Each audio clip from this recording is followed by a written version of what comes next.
Welcome to Awesome Movie Year, the podcast where we take a look back at an awesome year for movies, which is every year.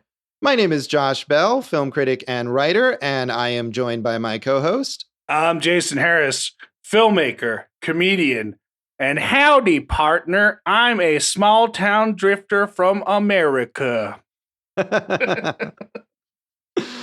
I don't know what that voice was, but I like it. In this season of Awesome Movie Year, we've been talking about the films of 1984.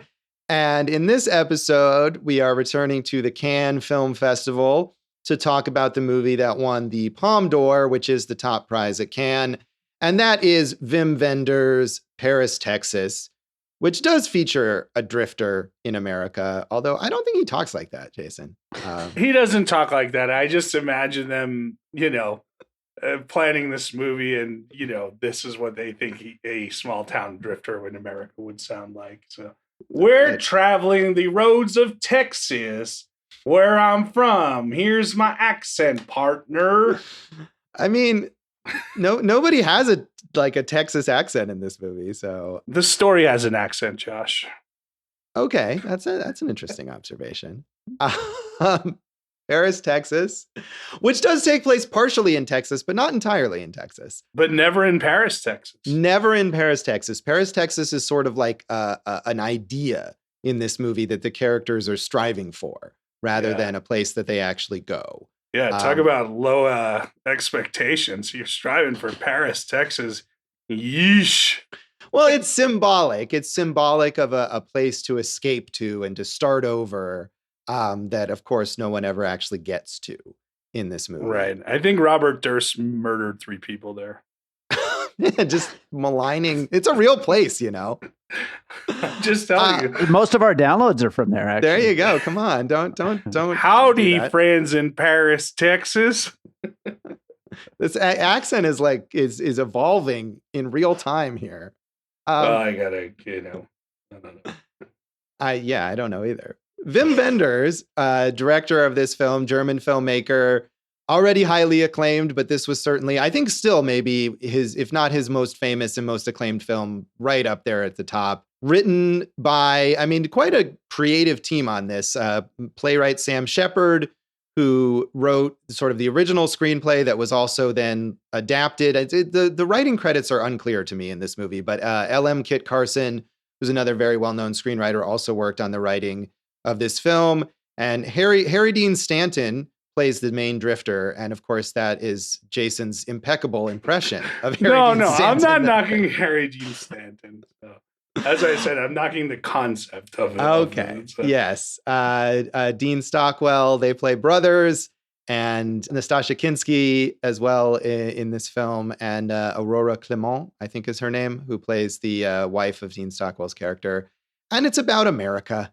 And maybe I'm getting that Jason feels like it's not a very credible representation of America. Yeah, man, it's like, let's go eat hamburgers and shoot our guns. It felt like, and that's what's weird because, as you said, Sam Shepard basically wrote it. What I understood from the writing process is part of it was based on his book, Motel Stories, I think, right?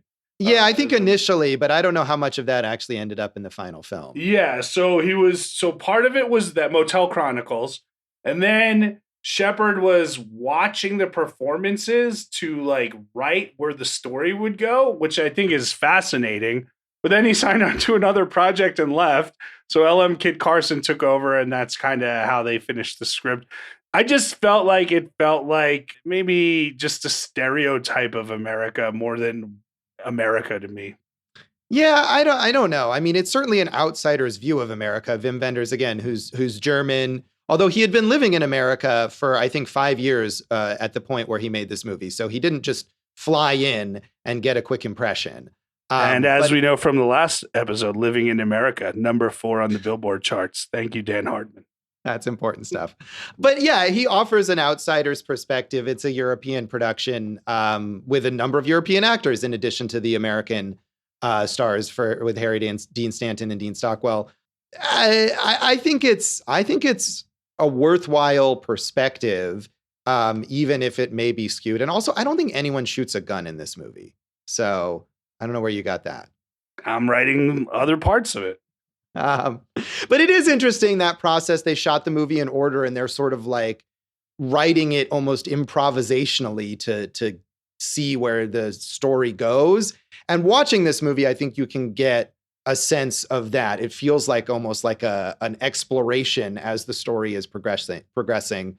Maybe not always in the best way, but it was highly acclaimed and successful at the time that it premiered. It won 3 awards at the Cannes Film Festival. In addition to the Palme d'Or, it won 2 other juried awards, the Fipresci Prize, which is from an organization of film critics, and the prize of the Ecumenical Jury, which is from an organization of clergy. So even the religious people liked it.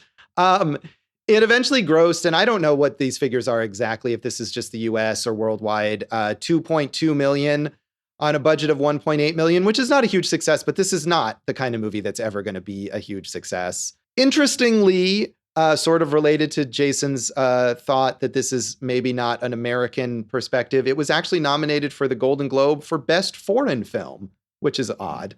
Yeah, that's weird. I don't know how that works. I mean, I assume at the time the rules were not about what language the movie was in, but maybe what country financed the production. And this is a French-German co-production. It wasn't made by an American studio. But it's all in English and all takes place in America. So I don't see how that fits. So it is very strange, but it was nominated there.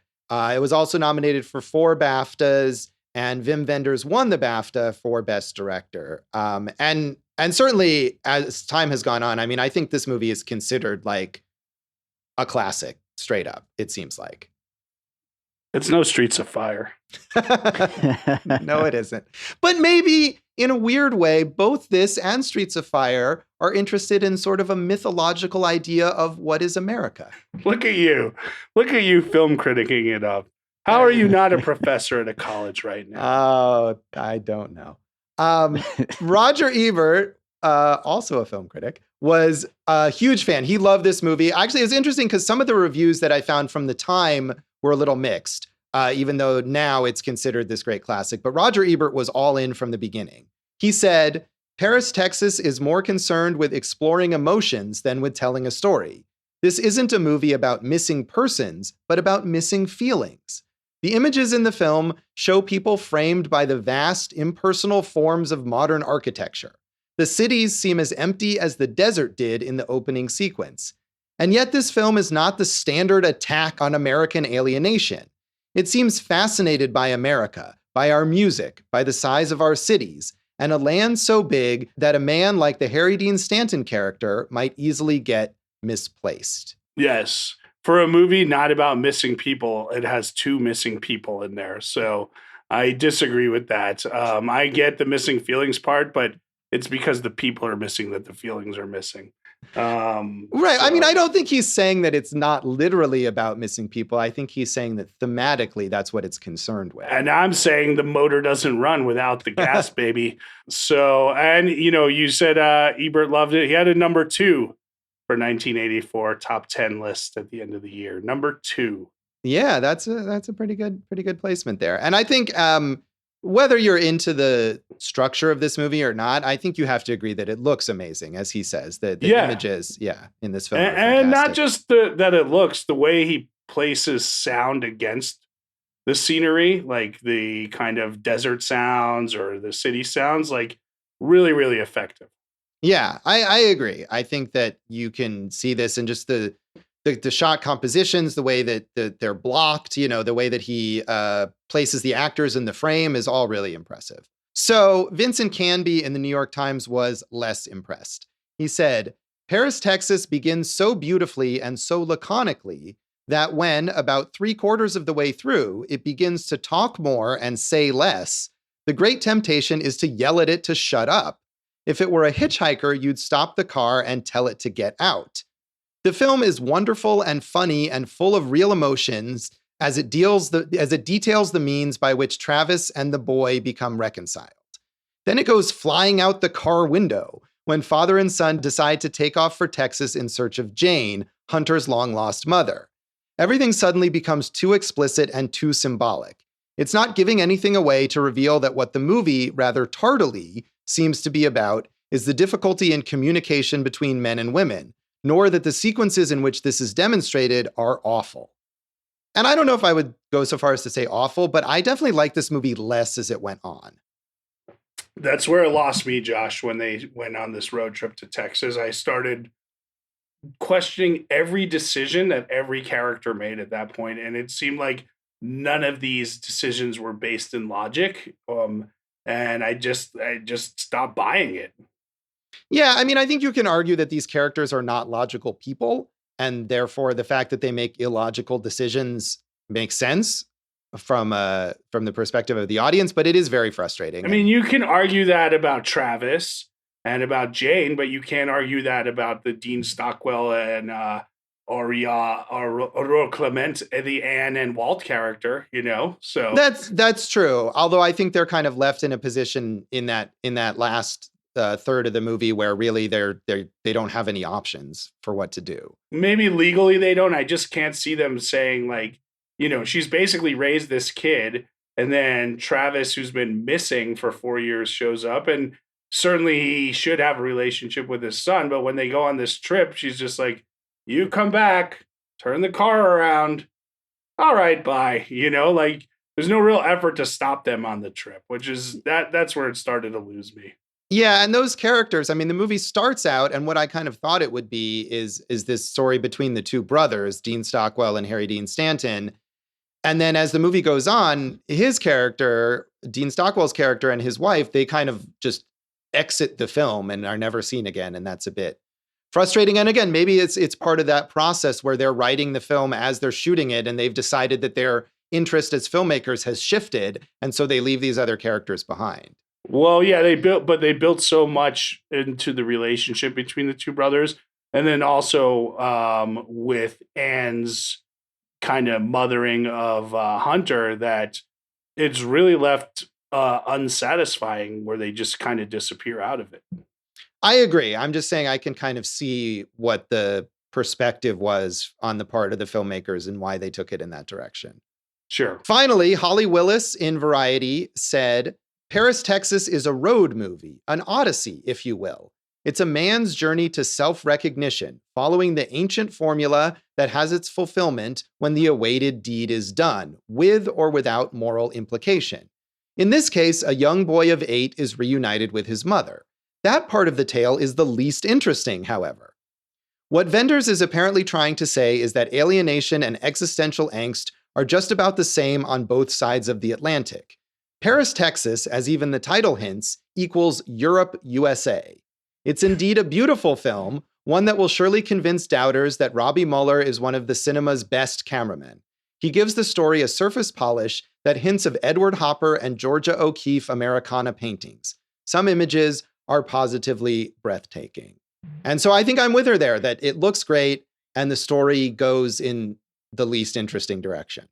I agree too. It made me want to see more of Robbie Mueller's work and not more of Wim Wenders' work, even though I know the two collaborated on a lot together and some of their finest work is together. But I thought he was the real star of this thing from a technical standpoint. Yeah, it does. It looks beautiful. And I think it's very evocative in that it captures that sense of Americana just in the way you look at the images without any of the story and without the characters talking, and which is why it's almost a better movie when the characters are not talking, as Vincent Canby says as well. So yeah, and I mean, but it is such an abrupt shift, you know, not just from not talking to talking, but also from who the relationships focus on. There was a lot of just kind of hard turns there. Yes, that's true. And again, I think maybe that speaks to the way that it was created, that they start telling one kind of story, and then as they see the actors and see what's unfolding, they shift what kind of story it becomes. So an interesting, if perhaps not fully successful way to work. Did you want to have add any other background info on this? Well, I mean, you know, you got to talk about the soundtrack. Ry Cooder again, really just probably. I mean, as much as I loved Streets of Fire, I think this work is even more effective. You know, with that kind of Texas so that kind of twangy sound, and the Blind Willie Johnson song "Dark Was the Night, Cold Was the Ground." And he had this whole thing about how Wim Wenders like was recording desert tones, and like he equated the tone to like an E flat, so he wrote the score in E flat, which sounds pretty genius to me. I'd love Dave's opinion on that. Yeah, that's really cool. I was not aware of that, but that is such an interesting thing to try to blend those two things together. And I could see how that, just adds to a overall, like getting you into that environment that this movie takes place in. Yeah, I think again, the music going along with the imagery is very evocative and really gives you that sense of Americana that they're going for, that those elements maybe succeed at better than the story and the characters, perhaps. So yeah, Ry Cooder, between this and Streets of Fire, which we talked about in our last episode, that's some versatility there. Mm-hmm. Yeah, he was really shown. And then, of course, later he went on and did Buena Vista Social Club. He's probably one of the most versatile American artists out here in America. I still think that accent is not the right impression to give to this movie. But I've already committed to it, Josh. You have committed to it, and good for you for not backing down. I assume, Jason, that you had not seen this movie before. I had not, Josh, because I was looking forward to it, but obviously I didn't respond to it. Yeah, and I think I will get into this more. I think I maybe did a little more than you, but I was also not on this film's wavelength, it seems like. And I had not seen it either, although I certainly was familiar with it. And I've seen a couple other Wim Wenders movies, but I'm not super familiar with his body of work. And he's certainly gone on to make quite a few. He's fairly prolific. And he came up here. We should maybe note that this film was a big part of this sort of German new wave that was happening around the late 70s and early 80s with Wim Wenders and also Werner Herzog and Rainer Werner Fassbinder. And we, of course, talked about Herzog's film Strossek in our 1977 season. And I think this movie has a lot in common with Strossek. Yeah, I 100% agree. I just feel like that's a much more, as wild as that movie was, I believe that movie so much more than this one. Okay, that's an interesting perspective. I don't know if I quite agree on that part, but I think they're both these movies made by German filmmakers who are fascinated with America and are giving their own kind of filtered impressions of what they think America is. Not just America, right? Time period, it's 84 and then 77, right? So the Berlin Wall was still up. And, at least in this, we're in the middle of Reagan and, rah, rah America while we're letting all the poor people fall through the cracks, So it's an interesting time to definitely artistically represent anything in America. That is true. Dave, I guess I get the impression, spoiler, that Dave liked this movie a lot more than we did. But you had not seen this before recently, had you, Dave? No, this was my first time seeing it. I knew its reputation, but that's it. Yeah. Were you familiar with Wim Wenders' other work at all? Not really. No, this was the one that I'd always heard of. This is the one. This is sort of the iconic one that people usually would gravitate towards. Yeah, I was going to just ask how much. I know Ry Cooder because, as a music fan, I know who he is and kind of that kind of real Americana vibe to his stuff. How much about Ry Cooder did you listen to, know anything about before we've kind of delved into his soundtrack work here? Yeah, not particularly that much for me. I don't know. What about you, Josh? No, I'm aware of his reputation and I certainly had heard of him, but and I like a lot of that Americana type music, but I just had not listened to any of his stuff. So yeah, it was quite of an unexpected sort of back-to-back thing between this and Streets of Fire, which we hadn't planned, but to get a lot of that Ry Cooder music. So that was kind of a cool thing. So we'll come back then in a moment and get more into our general thoughts on Paris, Texas.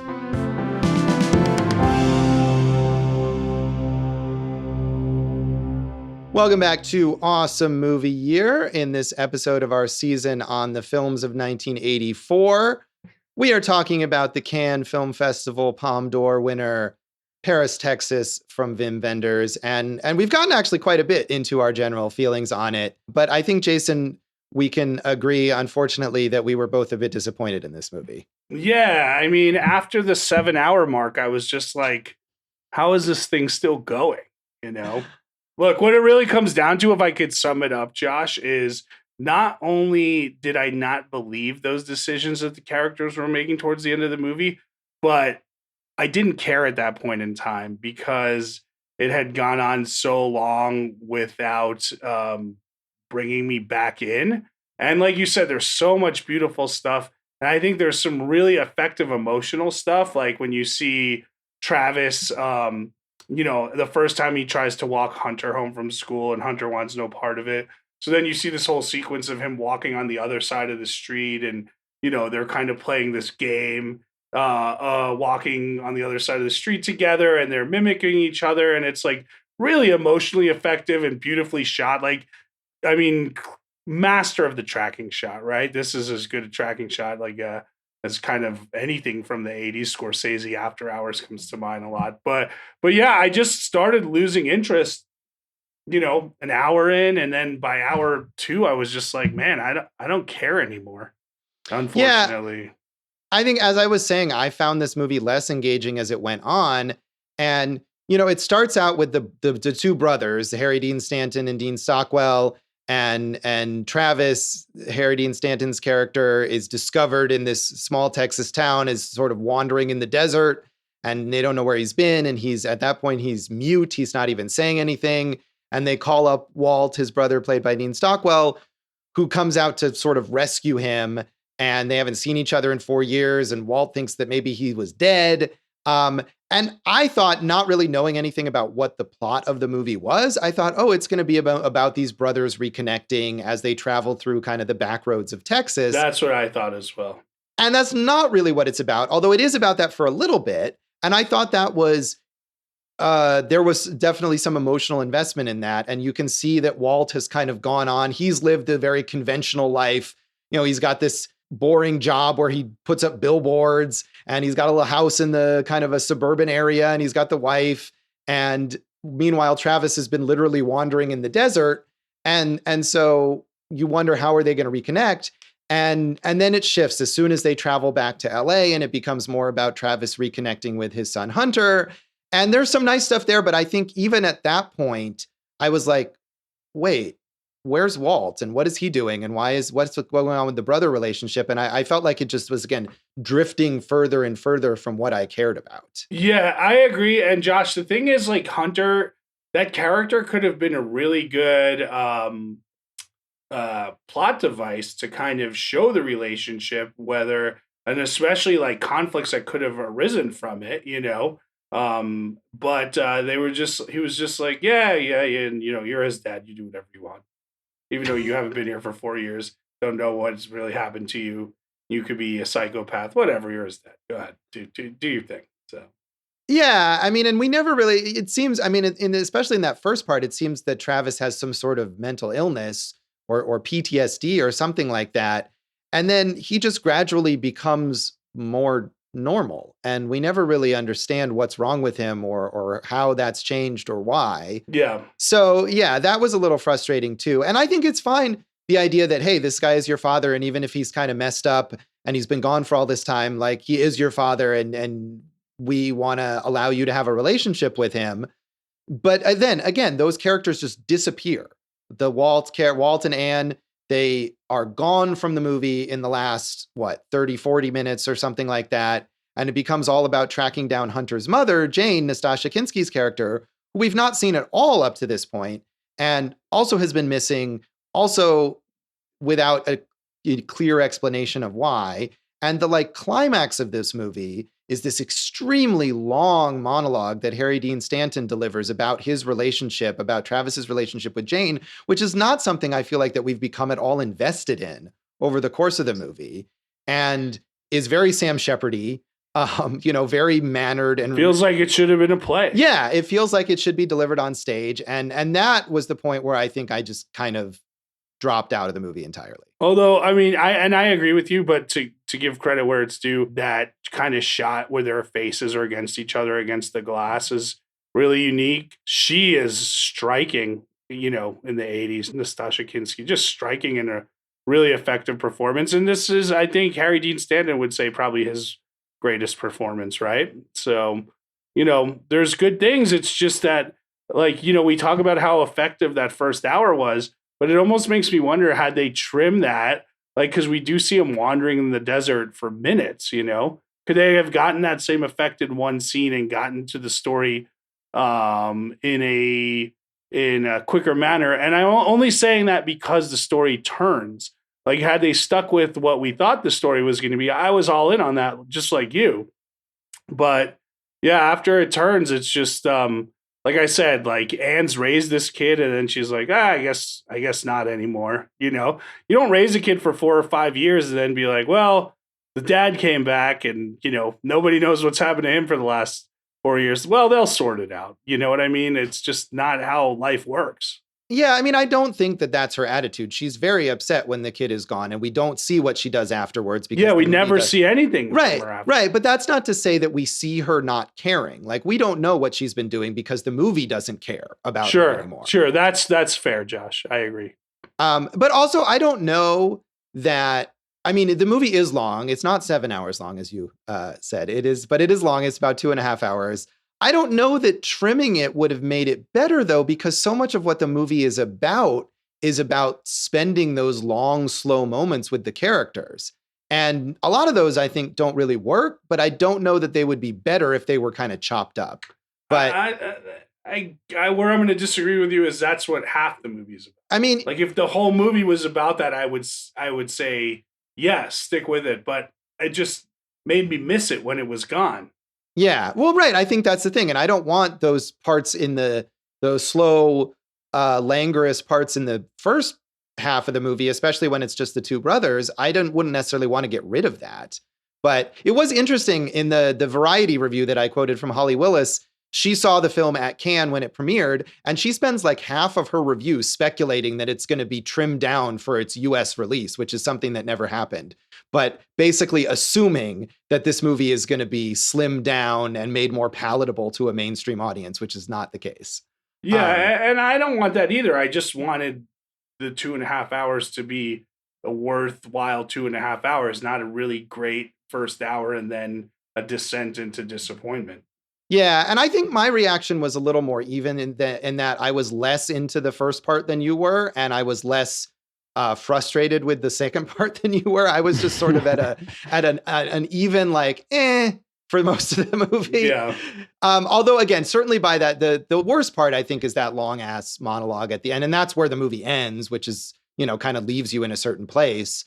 But the idea of what was going on, I was trying to be on board with and thinking of it as sort of like this character study about Travis and what he's gone through and whatever. But yeah, it didn't quite get there. And I feel like, because I know Dave really liked this. Yeah, he could see him chomping. We should give him a chance to defend this. Why did you go for it, Dave? Dave? Well, I think it's really interesting hearing all this stuff you guys are saying, because to me, the movie picks up in that second half. To me, it's the second half that I like so much. And I think part of the reason is I'm not as interested in the reconnecting with the brother, and even so much as reconnecting with the son. To me, it's the central question of what happened to this guy. And which the fact we never really find out. Well, we kind of do during that monologue, to a degree. Do. Yeah, and I think that the fact that what happened to him is absolutely nothing I would have ever imagined is the reason why he's out there, is why I like this so much. Like, it just keeps going in directions like, oh, now they're at this like sex show house or whatever, and like all this like stuff that's happening that is completely, you don't know from one scene to the next where it's going to go, where it's going to take you, and it's kind of getting a little bit crazier and crazier in its own very slow, labored way, getting crazier and crazier. That's what I really liked about it. And so to me, it's all about this character. It's all about this Travis character and what's going on with him, and that's what I liked about it so much. I mean, I guess a few questions on that. One, why does he leave again?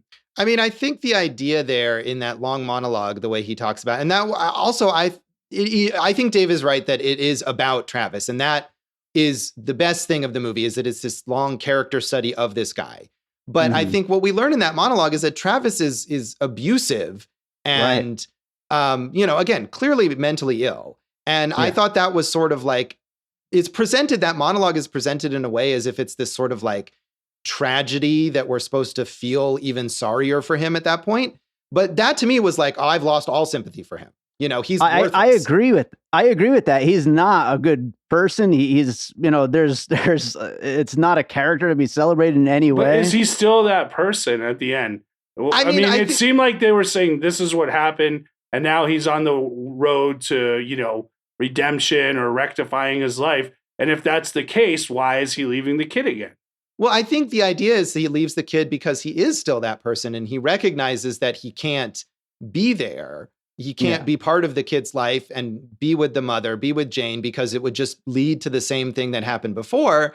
And we're supposed to sort of admire him for walking away, but I didn't find it admirable at all. I didn't find that ending to be kind of bittersweet or whatever. I just found it annoying. Okay, so let me follow up then, Josh. If that's the reasoning, why would you take a kid from a clearly stable environment with two loving surrogate parents and put him back with a mom who has battled drug addiction, I think, and is, working in a peep show to make ends meet? And that's not a commentary on any sex workers. That's just saying that her environment is clearly not nearly as stable as the environment that they ripped him from. And he's just like, you need him now.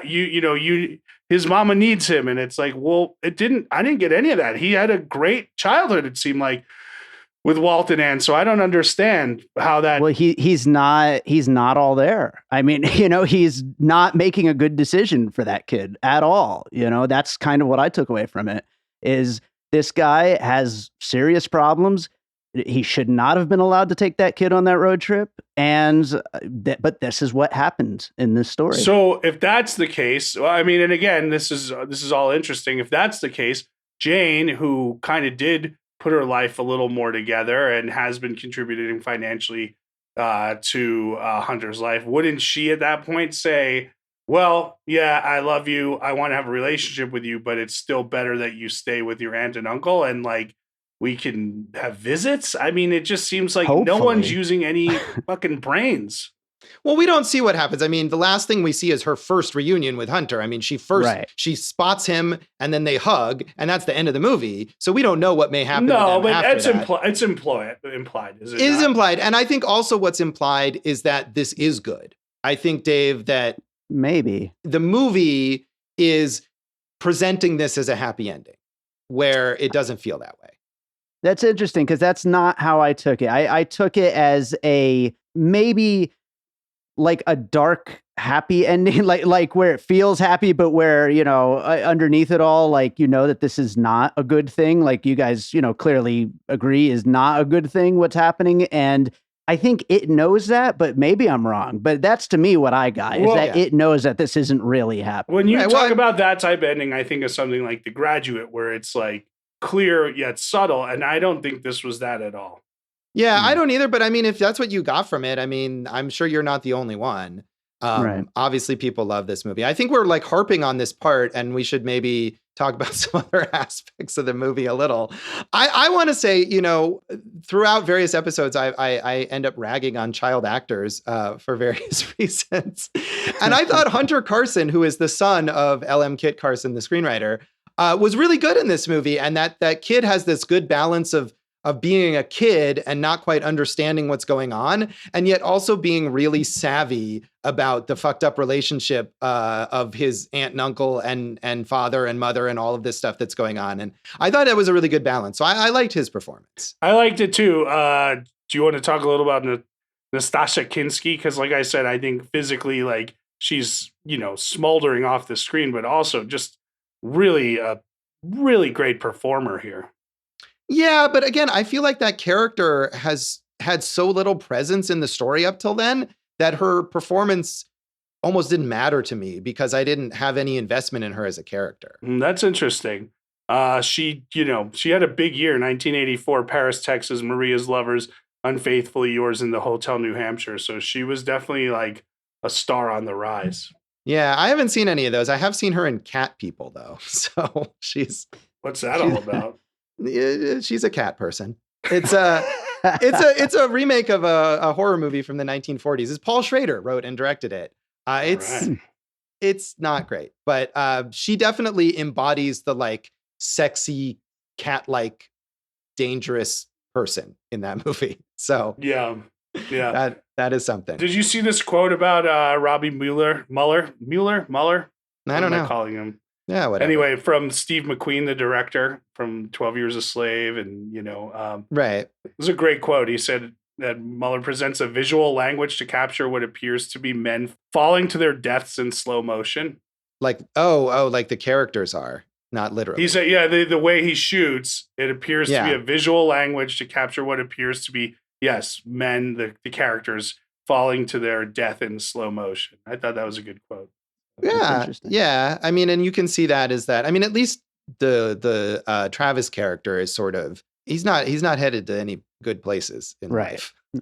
But by the way, another moment is when he falls asleep in his car while the kid is just like sleeping by a bank. Like that was crazy too. I almost attributed that to like, hey, it's the 80s, and we all had like crazy stuff there, like in the 80s. I talk about how I used to trick or treat around my neighborhood at night, like with a bunch of other little kid friends. And it was like, you would never let kids go out alone like right now. So I'm going to give him a pass on that one day.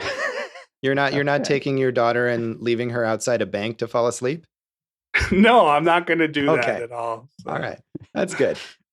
Glad to hear it. Yeah, well, good. Do we want any other? I mean, we talked about obviously Harry Dean Stanton. This was probably the most high profile role he ever had, and he's good. I think it's a tough part to play because you can't get a handle on really who this character is, and yet it's a study of this character. So, but I think he pulls it off mostly. Yeah, I would think this is definitely the most leading. Is his big lead, but I'm going to say the dad in Pretty in Pink might be a little more high profile. Yeah, maybe so. But certainly this is, I mean, I think even at the time he said he was excited to be able to play a lead part, and it wasn't something that he got to do. Yeah, this was like the big role of his lifetime. I think that's true. Right. I mean, and he was already in like almost 60 by the time he played this part. So, he'd been a character actor for many, many years. Right. And it goes in the legacy, but he did over 100 movies, right? Yeah, he was extremely prolific, and including for many, many, many years after this movie. Right. Dean Stockwell, fun actor from the 80s, right? Right. Yeah. And I feel like he's not, he's set up as if he's like the second main character, and then he just really doesn't get a lot to do in the second half of the movie. Yeah. I think he does a lot with that first half, though. I think he's really good. He is. And I think that was part of the reason why I was disappointed that it shifted away from that. Mm. Yeah. The pacing of the Southwest and that look kind of brought me back to Sex, Lies, and Videotape, another movie we covered, obviously completely different story, but I thought that was paced effectively throughout, where this one, it kind of just turned too much. And you got the look and the feel of those areas really well. Yeah, absolutely. I mean, those desert landscapes, I think, are beautiful. You could think of Robert Altman's Three Women that we covered in our last season. I think captures some of those similar looks from California rather than from Texas, but it's all the Mojave Desert. And I will say, even though I didn't like where the sort of story was going, I thought the peep show booths that were all like little rooms from like a hotel or a coffee shop, or it was, I mean, and they talked about how they didn't want to make it look like a real peep show. And that's so they built that all themselves. And like, that's not a place that really exists. There aren't peep shows like that. But I thought it was a creative representation of that kind of thing. So I kind of like that. They do exist 25 to 30 years later as like webcam studios. So. Well, right. But those are people in their actual bedrooms or homes or whatever, maybe. Or you're saying as studios where people set up webcams. They built studios with different looking rooms for, right. That type of stuff. Right. No, that makes sense. And you want to feel it. It makes sense as a thing to like make or engender sort of intimacy, even in a false setting. But at the time, that was something that didn't exist. So maybe they're ahead of their time in creating that. So credit to them for that. Jason doesn't care. No, I mean, I think he's tapped out of this movie. Let's just rate this. Do you want to rate this out of 5 vacant lots in Paris, Texas? Sure, 5 vacant lots. You're only getting 2 of them from me, Josh. 2 vacant me. lots. I didn't make the movie. I'm going to give it a 2.5. Like I said, I think I was more evenly distributed in my lack of response to this movie. I was trying to like it, and I just didn't get there. Dave, I think you're the enthusiastic one on this. Yeah, I'm giving it a 4, guys. I liked it a lot. Yeah, well, at least someone did. And to be fair, Dave is the majority. I mean, this movie is, again, it's an actual classic. It's highly acclaimed. Right. We're the Philistines here, Jason. Yeah, this is why we got to burn more books. Okay. Well, on that note, we'll come back in a moment and talk about the legacy of Paris, Texas.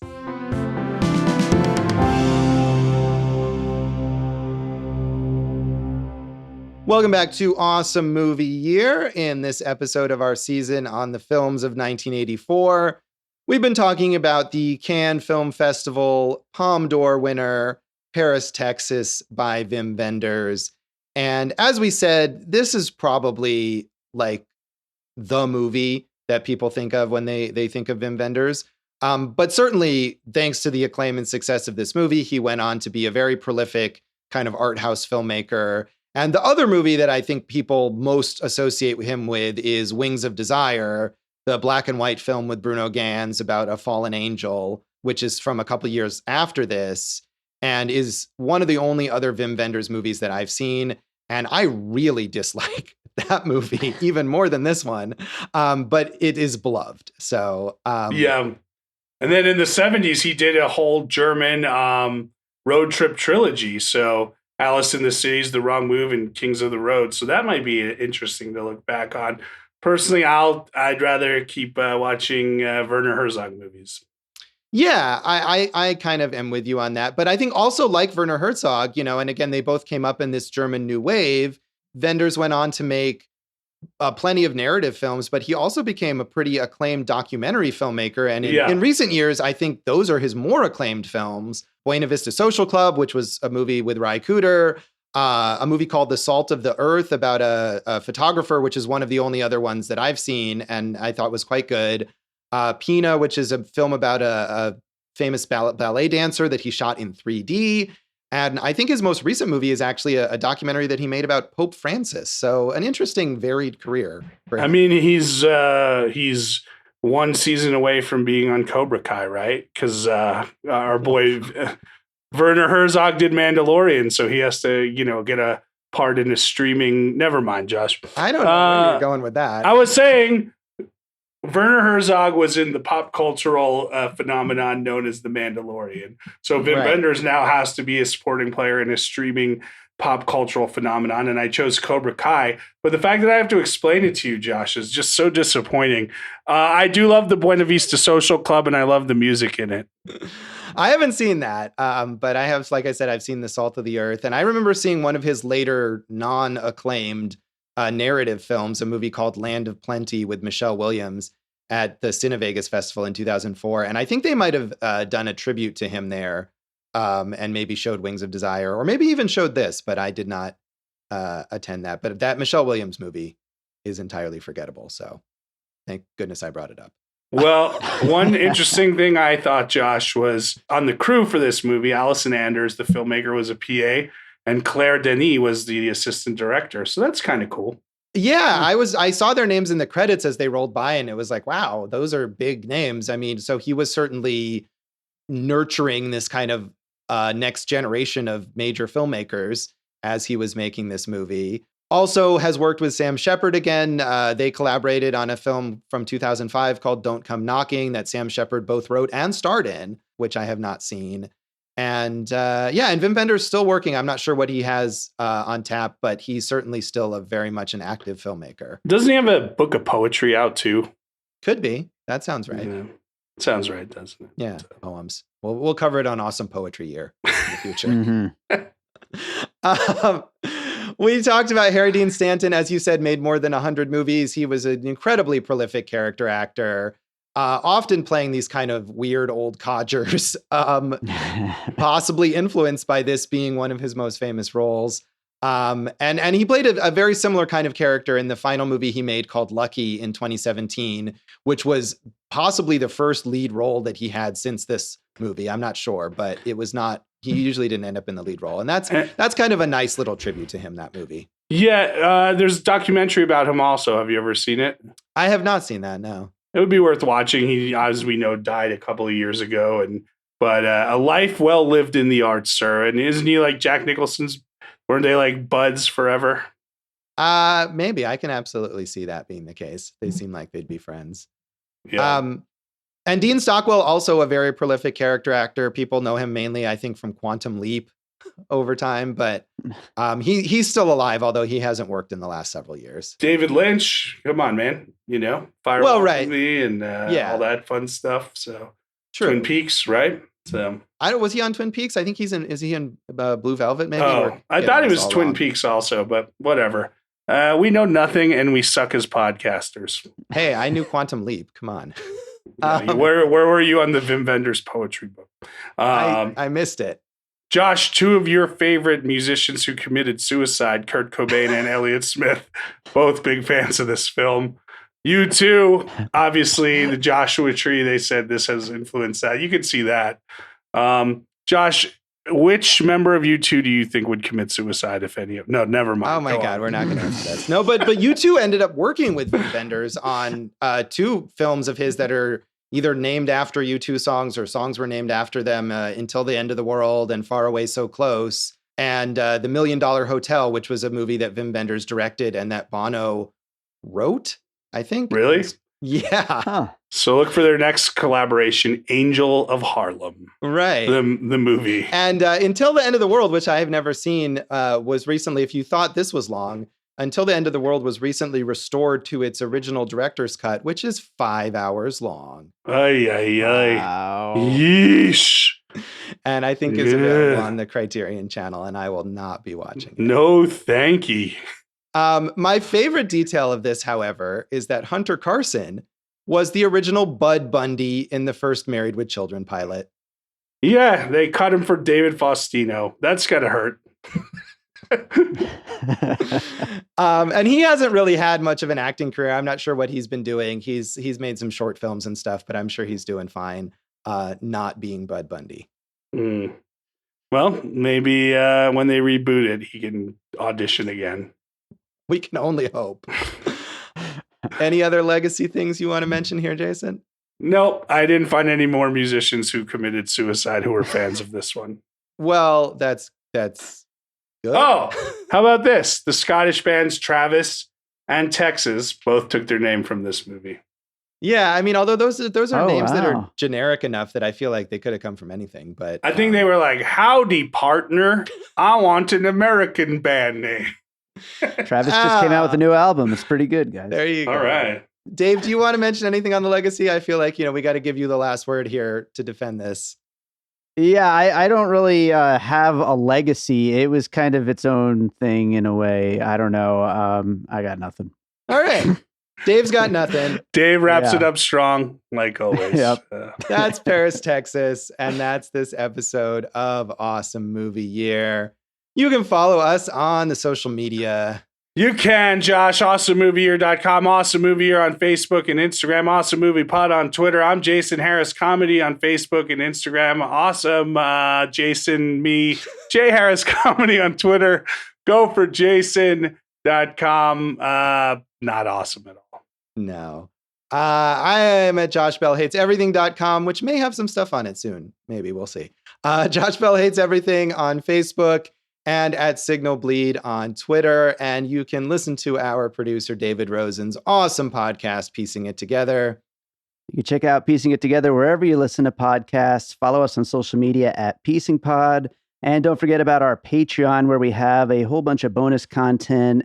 It's called Produced by David Rosen. It's got content from my music career, as well as Piecing It Together, some Awesome Movie Year bonus content. And if we get 5 new subscribers, Josh and Jason will watch that 5-hour Wim Wenders movie and do an episode on it. Of course, the Yeah. Patreon is a perfect thing to subscribe to if you're walking through the Mexican desert alone and thirsty. That it is. Oh, So, Jason, what do we have in our next episode? Josh, guess who's having a moment this year? It's David Byrne And the talking heads, they're timeless. They're amazing. So we're going to cover for our documentary, one of the most important music documentaries ever made, Stop Making Sense, The Talking Heads. So tune in next time for Stop Making Sense. And thanks for listening to Awesome Movie Year.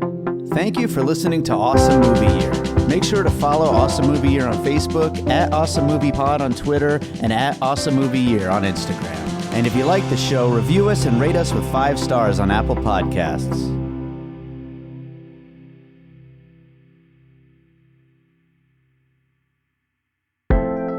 An All Points West production, produced by David Rosen in Las Vegas. Adios, y'all.